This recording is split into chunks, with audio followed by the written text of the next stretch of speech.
Yine ebbaluwa gye mpandiise nga nsiibula omuyimbi Baby Deo ku ssaawa 11 ng'obudde bubuna emiwabo, emmambi ebadde esalirira eti nga n'obunyonyi bukyefuze wabweru mu kiro ekikeesezza nga 3 mu Kutula Nsanja wa 2024.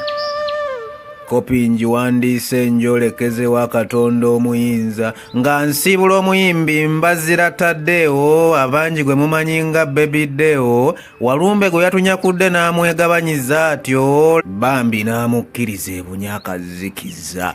Kopi eno nfukamidde mu kafo akakwafu newankubadde mbadde mbunye ebiyenge ndaajanidde Katonda omuyinza agintuusize gy'erina okutuuka.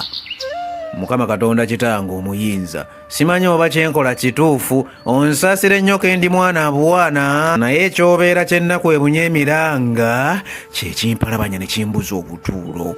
Omuyimbi w'eggwanga Baby Deo, nkimanyi ggwe ng'omuntu tompulira, naye mmanyi omwoyo gwo gumpulira. Ekisaawe kyabunye emiranga oluvannyuma lw'akabenjedde kabusaakaatuza omulungi. Amawulire gadduse emisinde, ekiyongobero ne kyefuga Obuganda, eyayimba Kawanga yogera nga bambi lumututte.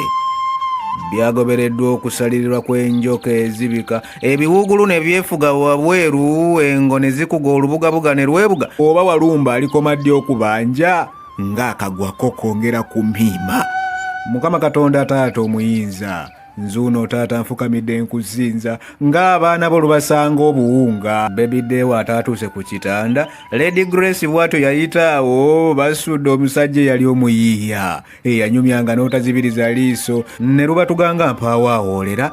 Kale singa mbadde n'obuyinza, Walumbe oyo ne musu n'eŋŋuumi bwe liba bbanja n'endiwa olufuubanja bw'antega enkwala ne mukuba ekiggu. Mbaweereza ebbaluwa ebatuuke, taata sinziira ku kamwenyu. Abantu bano ke baagabira abantu bo mu kkubo ly'obategulirewo emisanvu, bazze beerawo ne tusigala mu miranga, ebiddawo tebyenkana bukwafu, twewunaganya bwe twesoya ebibuuzo.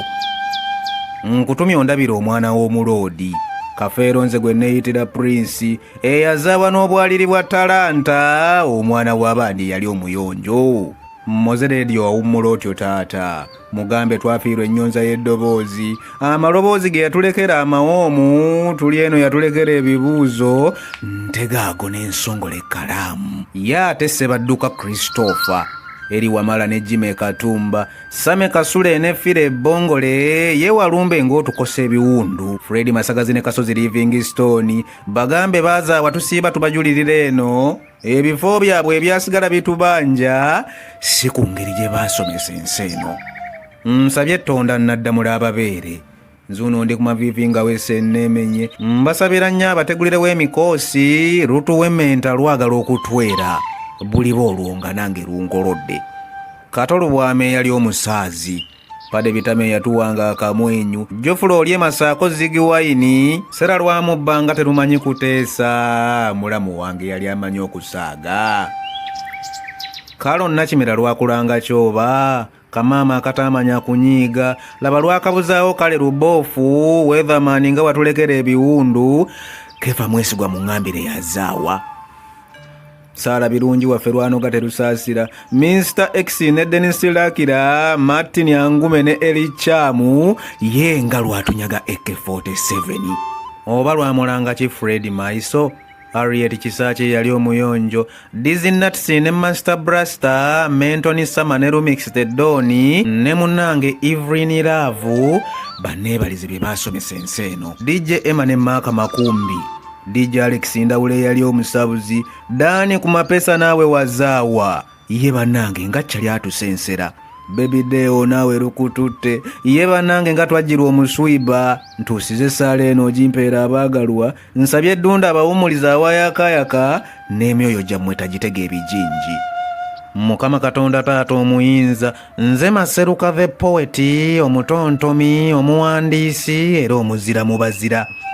Bannaffe abo batubuze ku maaso, ne bannaabwe besinokoddeeyo ntyo kuba mpulira mulimbunye ebiyenge nga baleeta ku bantu b'akamwenyu, nga lwabatubbako ne lwejavaana, ne tusigala nga ffe tuli mu miranga, taata nfukamidde tobatega ebijinji.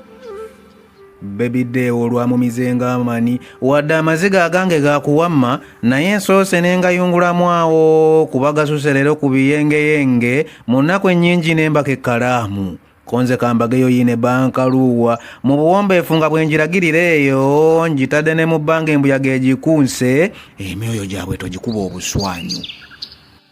Bannaffe abaatubulako mwenna ne mwebaka ebbaluwa ngitumye bwe mbunye ebiyenge leero jjajjange yanoga ekyogero Baby Deo mugambe namusaalirwa okufa engeri gyetali ŋŋombo nti eridiba mmanyi kaccali olumu nange kalinfunza kanswamirize ng'eno bwe kanneefasa nzije nsisinkane zaabu wa talanta.